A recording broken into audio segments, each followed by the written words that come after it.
Here are some tips to keep your Paytm Card Machine battery healthy and long-lasting. Always use the original charger and cable.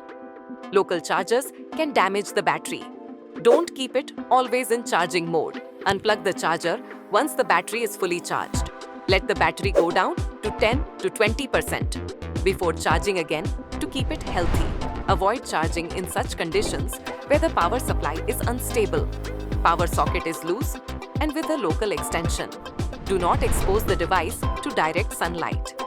Excessive heat can damage the battery and screen. Keep the device away from water, liquids, and dust. Don't use it with wet hands or near moisture. Clean the charging port regularly to ensure proper charging. Keep your device software updated for better battery efficiency. Switch off the device when not in use for long hours. Restart the device once in a while.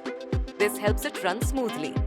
Follow these simple tips to keep your Paytm Card Machine battery healthy and keep growing your business. Paytm करो।